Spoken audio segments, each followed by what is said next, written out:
ইমাম সাহেবের খানা মহল্লার সবার ঘর বাড়ি থেকে আসে, মহল্লার অধিকাংশ লোক সুদ খায়, ইমাম সাহেবের দোয়া কবুল হবে কি?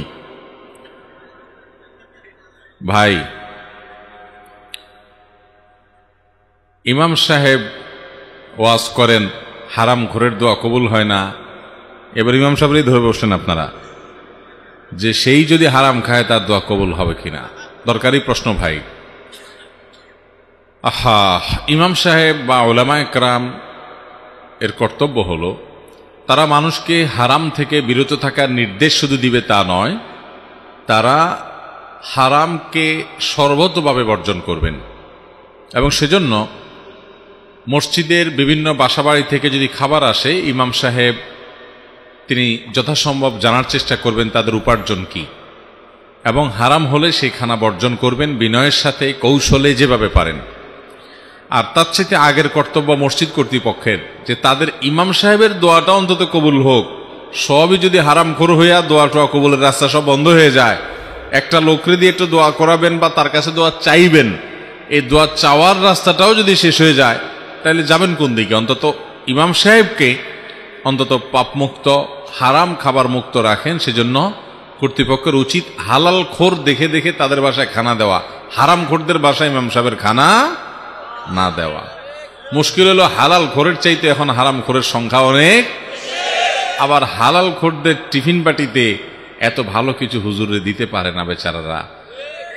হুজুরও অনেক সময় হারাম খোরের টিফিন বাটির আইটেম দেখে খুশি থাকে অনেক সময়। আল্লাহ তাআলা আমাদের সবাইকে হেদায়েতের তৌফিক নসিব করুন। আমার ওয়াজ মাহফিল এর দাওয়াত যারা দেন আমাকে, আমি একটা ফরম দেই, আমার অফিস থেকে একটা ফরম দেওয়া হয়, আসুন্নাহ ফাউন্ডেশন থেকে একটা ফরম দেওয়া হয়। সেই ফরমে 12-13টা শর্ত দেওয়া আছে যে আমাদের মাহফিল নিতে হলে এই শর্তগুলো পূরণ করে সেখানে স্বাক্ষর দিয়ে সভাপতি, সেক্রেটারি আবেদন করতে হবে। এরপরে সেটা যদি মঞ্জুর হয়, এই শর্তগুলোর কোনো একটার ব্যত্যয় হলে আমরা মাহফিল স্থল থেকে ফিরে যাওয়ার অধিকার আমরা রাখি, সেরকম লেখাজোখা থাকে আমাদের। কারণ কন্ট্যাক্ট ছাড়া আজকাল কোথায় যে কোন ধরা খায়, আবার এই জন্য আমরা কন্ট্যাক্ট করে যাই। কন্ট্যাক্ট মানে আবার পয়সা বুঝেন না আপনারা, তো পয়সা ছাড়া আজকাল কিছু, কন্ট্যাক্ট শুনলে মনে করেন পয়সা। ভাইরা আমার, সেখানে একটা পয়েন্ট লেখা আছে, কোনো বাসা বাড়িতে যদি আমাকে খেতে হয় তাহলে সেই খাবার হালাল এটি নিশ্চিত করতে হবে। আমরা বিভিন্ন সময় আমাদের অফিস থেকে ফোন দেওয়া হয়, আমি অনেক সময় ব্যক্তিগতভাবে ফোন দেই যে ভাই কোথায় খাবো, কার বাড়িতে খাবো, তার উপার্জন কি। চেষ্টা করি, আমিও যে একেবারে বাঁচতে পারি তা না, চেষ্টা করি আমরা।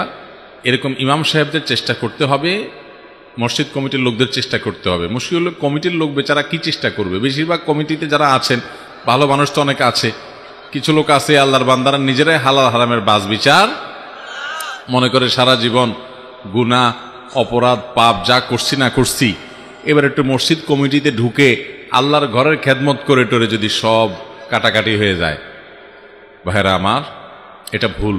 অতএব হারামকে ডিনাই করতে হবে, এজন্য সৎসাহস থাকতে হবে ইনশাআল্লাহ।